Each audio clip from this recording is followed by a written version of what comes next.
আসসালামু আলাইকুম। আজকে বাবুল আক্তারের জামিন হয়েছে।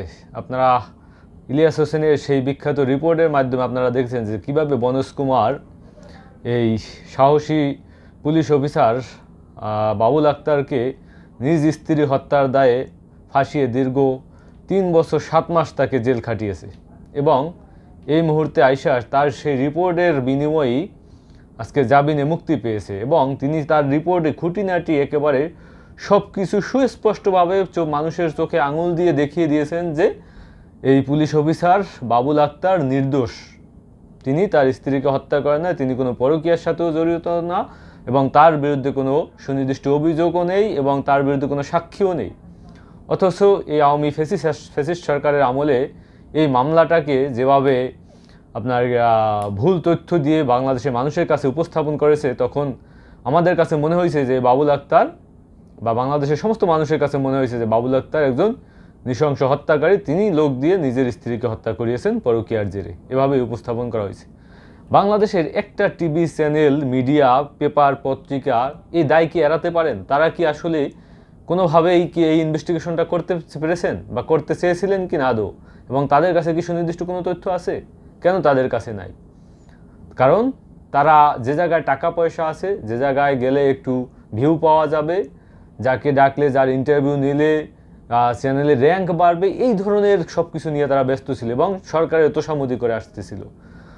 নাইলে প্রথম আলো বলেন, ডেইলি স্টার বলেন, যে কোনো পেপার পত্রিকা আপনি বলেন, যারা প্রথম শ্রেণীর ক্যাটাগরির পেপার পত্রিকা, তারা এই আপনার সাংবাদিক ইলিয়াস হোসেনকে সাংবাদিকই মানতে চায় নাই এবং যখনই যারা সাংবাদিক ইলিয়াস হোসেন কোনো একটা রিপোর্ট প্রকাশ করছেন, সেটাকে বলেছেন প্রোপাগান্ডা, সেটাকে বলেছেন তারা গুজব। দীর্ঘদিন যাবত এইটা বলেই তারা চালিয়ে আসছিলেন। তো আজকে সেই যে বাবুল আক্তারের জামিন হওয়ার পর তার যে উকিল, তিনি বলেছেন যে এখন পর্যন্ত কোনো সাক্ষী এই বাবুল আক্তারের বিরুদ্ধে সাক্ষী দেয় নাই। অনেক সাক্ষীরা এটাও স্বীকার করছেন যে আইসা যে বনজ কুমার আমাদেরকে জোর করিয়ে, ভয় দেখিয়ে, লোভ দেখিয়ে তারপর এই সাক্ষী দিতে বাধ্য করেছেন বাবুল আক্তারের বিরুদ্ধে। তো দেখেন, বাংলাদেশের কোনো পেপার পত্রিকায় একটা রিপোর্ট পর্যন্ত আমরা দেখি না এটা নিয়ে। আরও বাংলাদেশের মানুষের কাছে বাবুল আক্তারকে ভিলেন সাজানো হয়েছিল। তো এই পেপার পত্রিকার স্বাধীনতা আপনি কিভাবে দেবেন? আপনি যে বলেন যে এদেরকে স্বাধীনতা দিতে হবে, স্বাধীনতা দিবে, এদেরকে স্বাধীনতা কি? এরা তো সবসময় পা চাটে, এরা তো পা চাটায় ব্যস্ত থাকে। এরা তো নিরপেক্ষ দেশের স্বার্থে, রাষ্ট্রের স্বার্থে, জনগণের স্বার্থে, নির্যাতিত নিপীড়িত মানুষের স্বার্থে তো এরা কথা বলে না। এরা সবসময় তোষামোদিতে ব্যস্ত থাকে।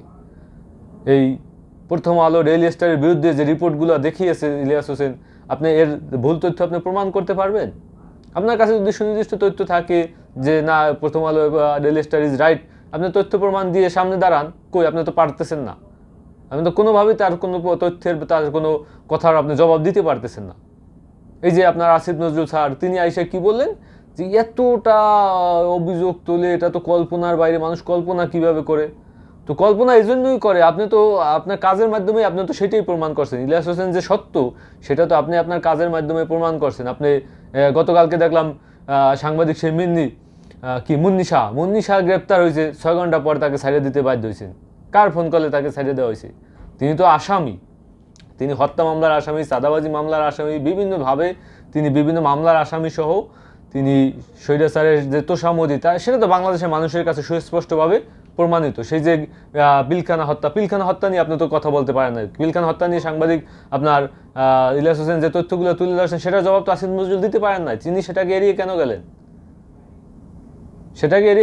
এবং আজ পর্যন্ত তিনি দায়িত্ব নেওয়ার পর তার সফলতার গল্প কোথায়? তিনি কি একটা বিষয়ে কোনো সফলতা দেখাইতে পারছেন? কোনো কিছুই তো তিনি পারেন না। যখনই আপনি আপনার কাজের মাধ্যমে কোনো কিছু সুস্পষ্টভাবে আমরা দেখি না এবং যখন এরকমের রিপোর্ট ভিতর থেকে আসে, তখন তো অবশ্যই মানুষের কাছে বিশ্বাসযোগ্যতা লাভ করবে, মানুষের কাছে বিশ্বাসযোগ্য মনে হবে। এটা অস্বাভাবিক কোনো কিছুই নাই।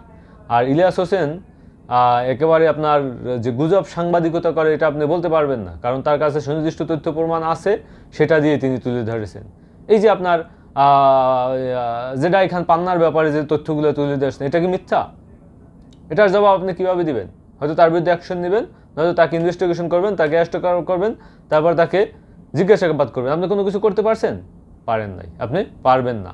কারণ ইলিয়াস হোসেন যেটা বলছে, আমার মনে হয় ওটাই সত্য, যে আপনি কোনো না কোনোভাবে ভারতীয় রয়ের কাছে জিম্মি, সেটা ভিতরগতভাবে হোক বা বহির্গত যে কোনোভাবে আপনি দেশের স্বার্থে না হইলেও আপনি হয়তো নিজের স্বার্থে বা নিজের কোনো কিছু তাদের ভারতীয় রয়ের ধারে আপনি কোনো না কোনোভাবে আটকা আছেন সম্ভবত, যার কারণে আপনি এই কাজগুলো করতেছেন। নয়তো দায়িত্ব থেকে পদত্যাগ গ্রহণ করে দ্রুত অন্য কাউকে দায়িত্ব দেন। 3-4টা মন্ত্রণালয়ে বসে আছেন, যাকে তাকে আপনি উপদেষ্টা হিসেবে নিয়োগ দিচ্ছেন। আপনার কার্যক্রমেই তো প্রমাণিত হয়, আপনার নিজের যে কার্যক্রম সেটাতেই তো আপনি বিতর্কিত, সেটা তো আপনি করতে পারেন নাই। সেটা আপনি যে রিপোর্টটাকে ডিপেন্ড করবেন, আপনার কাছে অস্ত্র কী আছে? আপনার কাছে কোনো অস্ত্রই নাই। বরংস সেই রিপোর্টের পক্ষেই আপনি যে দীর্ঘদিন যাবৎ কাজ করতেছেন, ইলিয়াস হোসেনের যে তথ্যগুলো তুলে ধরা হয়েছে সেটাকেই আপনার প্রমাণ করে যে আপনি যে কাজগুলো দায়িত্ব নেওয়ার পর যেসব কাজ সম্পন্ন করেছেন সেটা প্রমাণ করে যে কোনো না কোনোভাবে আপনি সেই ভারতীয় রয়ের সাথে যুক্ত থাকতেই পারেন। এটা সন্দেহ মানুষ করতেই পারে। তো যদিও আপনি থেকেও থাকেন, আমি মনে করি আপনার পদত্যাগ করা খুবই জরুরি। আসসালামু আলাইকুম।